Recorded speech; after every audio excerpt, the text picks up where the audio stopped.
Hello everyone. आज हम बढ़ते हैं हमारे अगले उसकी करंट अफेयर्स के लिए, आज की न्यूज़ के साथ, आज नई न्यूज़ों के साथ, प्लस आज के करंट अफेयर्स के साथ। तो अब हम देखते हैं हमारी आज की न्यूज़।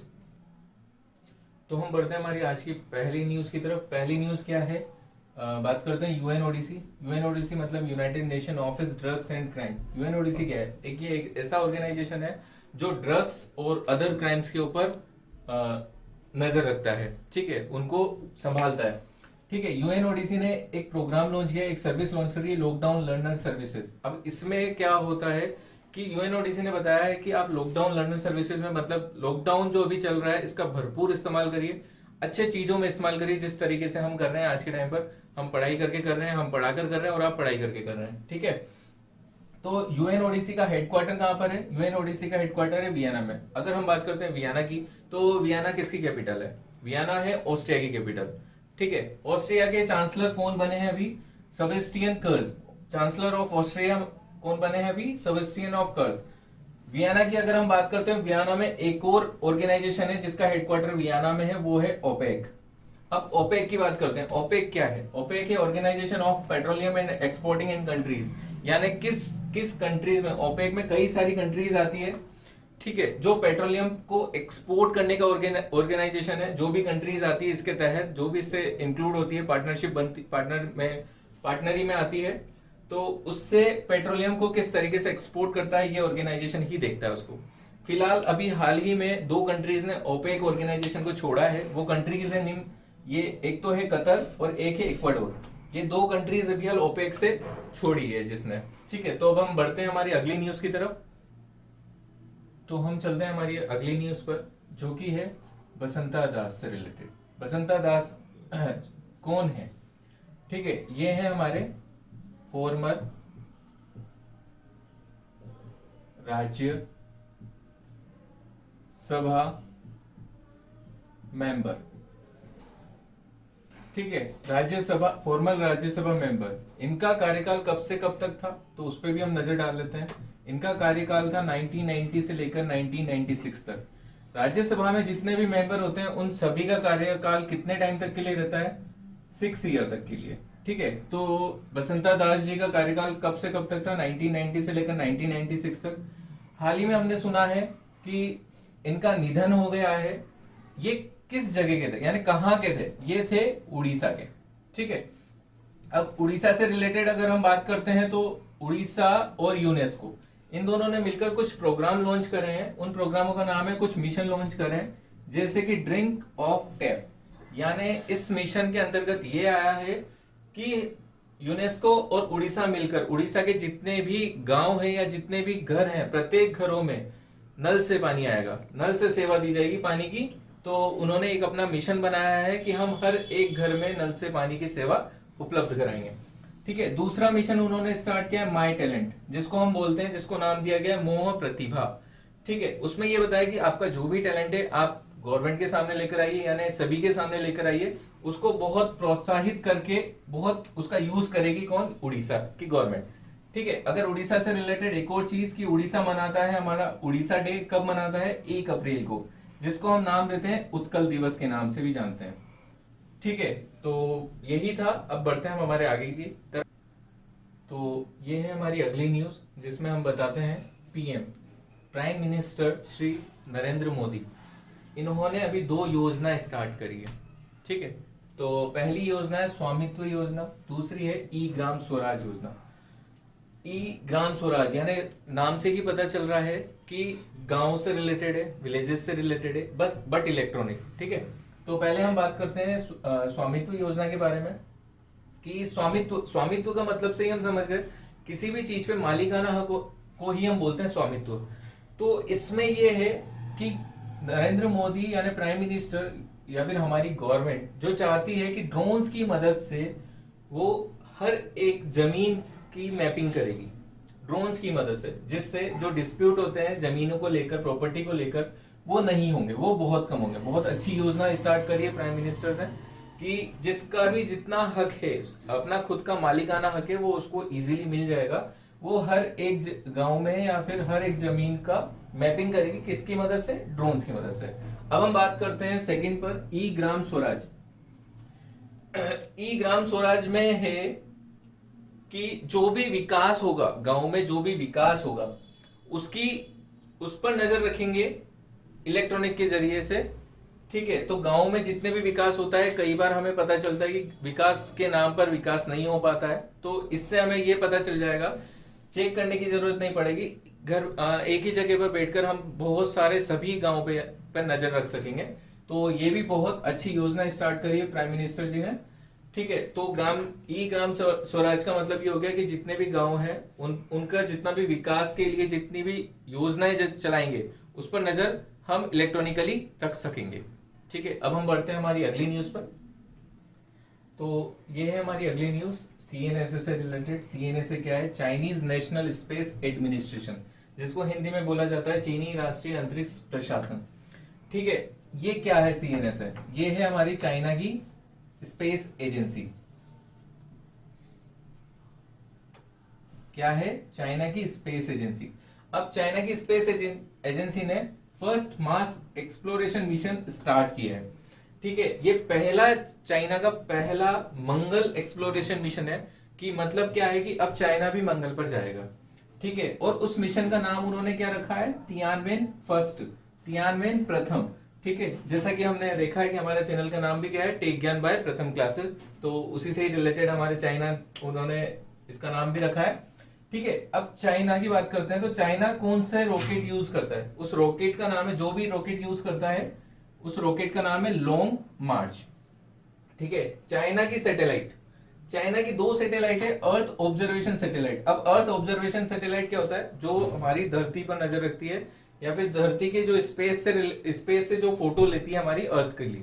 ठीक है, तो ये होता है अर्थ को ऑब्जर्व करने वाली सैटेलाइट। ठीक है, वो उसका नाम क्या है? फर्स्ट है हमारी गाओफेम, सेकंड है हमारी बैदू। ठीक है, तो ये हमारी सैटेलाइट है चाइना की 2। तो कई बार होता है एग्जामों में, चाइना हो या फिर किसी भी कंट्री हो, तो उनकी सैटेलाइट से रिलेटेड बहुत क्वेश्चन पूछे जाते हैं। कौन सा रॉकेट उसने यूज लिया है, यानी कंट्रीज से रिलेटेड भी वो कई सारे क्वेश्चन पूछता है। तो ये चीजें हमारी याद रखने वाली है। तो अब हम बढ़ते हैं हमारी अगली न्यूज की तरफ। वो क्या है? खोंगजोम डे। खोंगजोम डे कब मनाया जाता है? वो मनाया जाता है 23 अप्रैल को। तो हमें इसमें 2 चीजें याद रखनी है। कहाँ मनाया जाता है, यानी कौन मनाता है, कहाँ मनाया जाता है? तो ये मनाया जाता है कहां पर? मणिपुर में। ठीक है, जिसको दूसरी चीज हमें याद रखनी है, क्यों मनाया जाता है? क्योंकि इस दिन 23 अप्रैल को अंग्रेजों और मणिपुर के बीच में एक वॉर हुई थी, यानी एक युद्ध हुआ था। ठीक है, तो उससे रिलेटेड मणिपुर इसको सेलिब्रेट करता है प्रत्येक वर्ष 23 अप्रैल को ही। उस वॉर को नाम दिया गया था एंग्लो मणिपुर वॉर। ये कब हुई थी? ये हुई थी हमारी 1851 में। ठीक है, 1851 में अंग्रेजों और मणिपुर वासियों के बीच में एक वॉर हुई थी, जिसको नाम दिया गया एंग्लो मणिपुर वॉर। तो उसको सेलिब्रेट करता है मणिपुर वाले, उसको नाम दिया गया खोंगजोम डे। अब एंग्लो का मतलब ही होता है क्या? ब्रिटिश।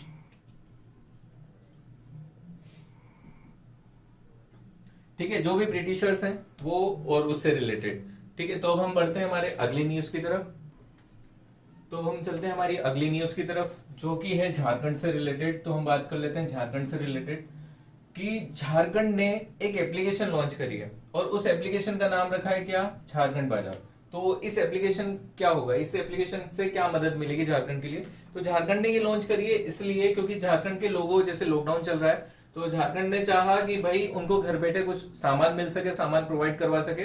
तो झारखंड ने एक एप्लीकेशन लॉन्च करी झारखंड बाजार के नाम से। तो इसमें ये होगा कि वो वहां झारखंड वासी जितने भी हैं वो अपने घर बैठे अपना सामान मंगवा सकते हैं झारखंड बाजार एप्लीकेशन से।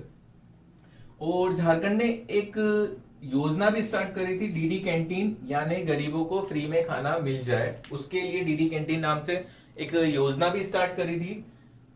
इससे रिलेटेड एक और बात याद आती है कि झारखंड ने एक और योजना स्टार्ट करी थी, उस योजना का नाम था दाल भात योजना। ठीक है, तो एक्चुअली क्या है कि कई एग्जामों में कुछ स्टेट से रिलेटेड जो भी न्यूज होती है बारीकी वो भी पूछ लेते हैं, ज्यादा नहीं पूछते हैं, लेकिन जैसे स्टेट के ही एग्जाम होते हैं, जैसे हम बात करते हैं हमारे राजस्थान से रिलेटेड, तो राजस्थान से रिलेटेड ही हम बात करते हैं। तो राजस्थान के जो एग्जाम्स होंगे कॉम्पिटिटिव एग्जाम, जैसे अभी पटवारी का जैसे हमने सुना था, तो उसमें जरूर राजस्थान से रिलेटेड कई सारी न्यूज पूछी जा सकती है। तो हम सोच रहे हैं कि हम आपको राजस्थान से रिलेटेड न्यूज भी आपको बताएं। तो हर एक वीडियो में अब जो कल से या नेक्स्ट हमारा वीडियो आएगा उसमें आपको राजस्थान से रिलेटेड भी बहुत अच्छी और बहुत काफी जानकारी आपको प्रोवाइड कराई जाएगी। ठीक है, तो अब हम चलते हैं हमारी अगली न्यूज की तरफ। तो ये है हमारी अगली न्यूज, वेस्ट टेक्सास इंटरमीडिएट। ठीक है, वेस्ट टेक्सास इंटरमीडिएट, ये शब्दावली किससे रिलेटेड करती है, किससे संबंध रखती है? तो ये संबंधित होती है किससे? क्रूड ऑयल से। जो लोग फ्यूचर मार्केट में इन्वेस्टमेंट करते हैं उसी का ही एक मार्केट क्या है, वेस्ट टेक्सास इंटरमीडिएट। ठीक है, जो कि क्रूड ऑयल से रिलेट करती है। ठीक है, वेस्ट टेक्सास इंटरमीडिएट को ही क्या कहा जाता है, यानी इसका दूसरा नाम क्या होता है, वेस्ट टेक्सास लाइट स्वीट। ठीक है तो अब हम देख रहे हैं कि जैसे कि हम जान रहे हैं कि कच्चे तेल की मार्केट बहुत डाउन जाता जा रहा है, उसकी प्राइस बहुत डाउन होती जा रही है। तो उसी तरीके से फ्यूचर मार्केट का भी जो इन्वेस्टमेंट है, फ्यूचर मार्केट की जो वैल्यू है वो भी बहुत ज्यादा गिरती जा रही है। ठीक, तो हम बात करते हैं कि फ्यूचर मार्केट क्या डिसाइड करता है। फ्यूचर मार्केट ये देखता है कि उस कच्चे तेल की प्राइस क्या रहेगी, अब उसकी क्वालिटी के अकॉर्डिंगली। ठीक है, तो फ्यूचर मार्केट ही डिसाइड करता है सब कुछ। तो इस तरीके से ये न्यूज है। अब हम बढ़ते हैं हमारी आगे की न्यूज की तरफ, अगली न्यूज पर। जैसे कि हम देख रहे थे, अगली न्यूज है हमारी चाइना से रिलेटेड। तो चाइना ने अभी यार इंडिया के लिए कुछ कहा है। वो क्या कहा है, इंडिया ने एक न्यू पॉलिसी बनाई है। न्यू पॉलिसी क्या है, इंडिया अभी एफडीआई के अगेंस्ट पहुंचा है। ठीक है, एफडीआई के अगेंस्ट गया है। तो चाइना इंडिया से बोल रहा है कि आप एफडीआई के अगेंस्ट नहीं जा सकते हैं। क्यों नहीं जा सकते हैं? उसके लिए चाइना ने जो रीजन दिया है वो क्या दिया है कि आप जो डब्ल्यूएचओ ने रूल बनाए हैं आप उनका उल्लंघन कर रहे हैं। डब्ल्यूएचओ यानी वर्ल्ड हेल्थ ऑर्गेनाइजेशन जो भी रूल बनाती है सभी कंट्रीज के लिए, उसका उल्लंघन कर रहे हैं। इंडिया के लिए चाइना ने इस तरीके से कहा है। अगर इंडिया और चाइना की में डिस्प्यूट होता है तो हम जानते हैं कि जो बिजनेस रिलेटेड जो मॉड्यूल हैं दोनों के और जो रिलेशन है वो थोड़े से बिगड़ सकते हैं। और तो इसी तरीके से चाइना इंडिया से बोल रहा है कि आप एफडीआई के अगेंस्ट नहीं जा सकते हो, एफडीआई अगेंस्ट रूल नहीं बना सकते हो अपना खुद का। तो न्यू पॉलिसी रखी है इंडिया ने, वो भी हम देख लेते हैं कि इंडिया की न्यू पॉलिसी क्या है। न्यू पॉलिसी है जो इंडिया के आसपास जितनी भी कंट्रीज आती है, यानी इंडिया की बॉर्डर से जितनी भी टच होती है, जितनी भी कंट्रीज टच होती है, उन सभी के लिए उसने बताया। जैसे कि अगर मैं बात करता हूँ एक ही कंट्री के बारे में, पाकिस्तान, जो सभी जानते हैं बहुत अच्छे से, कि अगर जितनी भी कंट्रीज है अगर वो कोई अपना एफडीआई स्टार्ट करते हैं इंडिया के लिए, तो वो स्टार्ट नहीं कर सकते हैं विदाउट परमिशन। उनको इंडिया से परमिशन लेनी ही पड़ेगी, उसके बाद ही वो अपना कुछ बिजनेस या फिर अपना जो एफडीआई उन्होंने बनाया है वो स्टार्ट कर सकते हैं इंडिया के अंदर। तो इंडिया ने इस तरीके से नई पॉलिसी बनाई है। तो अब हम बढ़ते हैं हमारी अगली न्यूज की तरफ, आगे चलते हैं। ये है हमारी अगली न्यूज साउथ कोरिया से रिलेटेड। साउथ कोरिया ने अभी हाल स्टार्ट किया है। साउथ कोरिया ने क्या कहा है, साउथ कोरिया में जितने भी लोगों को होम क्वारंटीन किया है, ठीक है, जितने भी लोगों को होम क्वारंटीन किया है, अगर वो होम क्वारंटीन का पालन नहीं करते हैं, जो भी साउथ कोरिया ने रूल बनाया है, अगर उन रूल का वो पालन नहीं करते हैं, उल्लंघन करते हैं, तो साउथ कोरिया ने बोला है कि हम उनको इलेक्ट्रॉनिक रिस्ट बैंड ये उन्होंने बनाया है साउथ कोरिया ने, स्पेशली उनके लिए जो होम क्वारंटीन का पालन नहीं करते हैं उनको वो रिस्ट बैंड पहना दिया जाएगा। जिससे कि क्या होगा कि जो उनका प्रशासन है साउथ कोरिया का, वो उनको एक जगह बैठकर ही उनके ऊपर देखरेख कर सकता है, इसलिए उनको ज्यादा परेशान होने की जरूरत नहीं पड़ेगी। प्लस उसमें यह भी है कि बाउंड्री लाइन उन्होंने एक फिक्स लिमिट बना रखी है कि वो इससे आगे नहीं जा सकते हैं। तो अगर वो उससे आगे जाते हैं तो हाथों हाथ नोटिफिकेशन उसके प्रशासन को पता चल जाएगा सब कुछ, और वो उस पर एक्शन ले सकता है। तो इस तरीके का उन्होंने बहुत अच्छी योजना स्टार्ट करी है। तो अब हम बढ़ते हैं हमारी अगली न्यूज की तरफ। तो अब हम चलते हैं अगली पर, शिल्प मेडिक्योर। इन्होंने एक कैंसर के लिए एक मेडिसिन बनाई है, ठीक है। उसको जो रखा गया है वो रखा है जेनरिक वर्जन में, यानी जेनरिक श्रेणी में। अब जेनरिक श्रेणी कौन सी होती है, जेनरिक वर्ड ही यूं मान के चलिए बहुत कम कीमत पे आपको ये मेडिसिन उपलब्ध हो जाएगी, तो उसको उस श्रेणी को रखा जाता है जेनरिक वर्जन बोला जाता है, उसको उस श्रेणी को बोला जाता है जेनरिक श्रेणी। ठीक है, ये बिल्कुल अनब्रांड इसको बोला जाता है कि ये अनब्रांड मेडिसिन रहेगी या फिर जो भी है। और इस मेडिसिन का जो नाम रखा है वो रखा है दसातिनिब। और हम दूसरी न्यूज पर बात कर लेते हैं यूपी से रिलेटेड। यूपी ने एक नई पॉलिसी स्टार्ट करी है।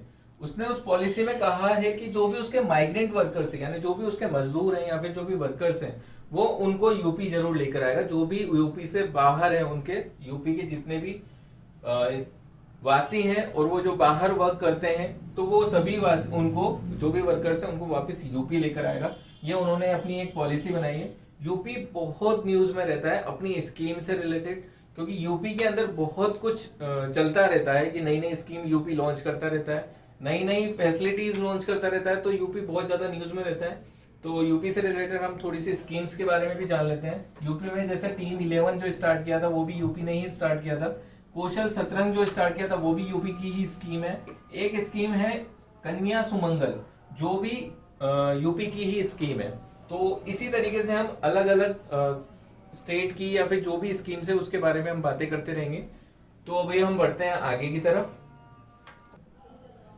तो हम आगे बढ़ते हैं, हम बात करते हैं क्लासिकल स्वाइन फीवर के बारे में। तो क्लासिकल स्वाइन फीवर, इसको हिंदी में बोला जाता है शुकर ज्वर। तो ये इंडिया में बहुत फैल रहा है, बहुत ज्यादा फैल रहा है अभी। और इंडिया में अगर देखा जाए तो सबसे ज्यादा कहां पे फैल रहा है? आसाम के अंदर। आसाम में अभियान टैली किया गया था कि 5 डिस्ट्रिक्ट, 5 जिले, 5 जिलों में लगभग 1300 पिक्स। ठीक है, तो लगभग 1300 पिक्स की इससे रिलेटेड डेथ हो गई है इस वजह से। और क्लासिकल स्वाइन फीवर को बोला जाता है होक कोलरा, यानी कि इसको इस नाम से भी जानते हैं। आसाम से रिलेटेड बात हुई तो हम आसाम से रिलेटेड थोड़ी सी बात कर लेते हैं कि वहां पर जो टाइगर रिजर्व है वो कौन कौन से हैं। जैसे कि वहां पर टाइगर रिजर्व है काजीरंगा जो बहुत फेमस है, दूसरा है मानास, थर्ड नामेरी, फोर्थ ओरांग। तो इस तरीके से तो ये थे हमारे आज के करंट अफेयर्स। अब हम बढ़ेंगे, अब हम आपसे मिलेंगे कल नई न्यूज के साथ, नए करंट अफेयर्स के साथ। जैसा कि मैंने वीडियो के बीच में आपको बताया था कि हम राजस्थान के करंट अफेयर्स से रिलेटेड भी बातें करेंगे। बिल्कुल पहले हम इस सेंट्रल लेवल से पूरी, यानी हमारी जो इंडिया से रिलेटेड जो भी बातें होंगी, पहले हम इंडिया से रिलेटेड बातें कर लेंगे, फिर राजस्थान से रिलेटेड भी कुछ बातें, कुछ न्यूज़ हम उसको भी कवर करेंगे, जिससे राजस्थान में आगामी जो प्रतियोगिता परीक्षाएं हैं, जो हमारी कॉम्पिटिटिव एग्जाम्स आने वाले हैं, जो होने वाले हैं, जो डिले हो गए हैं लॉकडाउन की वजह से, तो उसकी भी हम तैयारी साथ के साथ करते रहेंगे, तो ताकि आप लोगों को फायदा उसमें भी होगा। अगर आपको मेरा ये चैनल या फिर मेरा ये वीडियो बहुत पसंद आ रहा है या समझ में आ रहा है, या फिर मैं अच्छे अच्छे आपके पास क्वेश्चन ला रहा हूं, तो आप इस चैनल को ज्यादा से ज्यादा सब्सक्राइब करिए, ज्यादा से ज्यादा शेयर करिए, और भी नए नए विद्यार्थियों को बताइए कि वो आकर ज्वाइन कर सकते हैं, क्योंकि हम लॉकडाउन का भरपूर यूज करना है। जैसे कि मैंने फर्स्ट न्यूज बताया था, क्या लॉकडाउन लर्नर सर्विसेज कहाँ पे स्टार्ट करी थी, वो मैंने आपको सब कुछ वीडियो में बताया हुआ है। तो इस तरीके की हम रोचक बातें और अच्छी अच्छी न्यूज हम इसमें कवर करेंगे। एग्जाम ओरिएंटेड ही हम कवर करेंगे, ना ही हम ज्यादा ये कवर करेंगे। जो एग्जाम के लिए बहुत इंपॉर्टेंट है वही सारी चीजें। तो अब हम मिलते हैं अगले दिन अगले वीडियो में। ठीक है, धन्यवाद।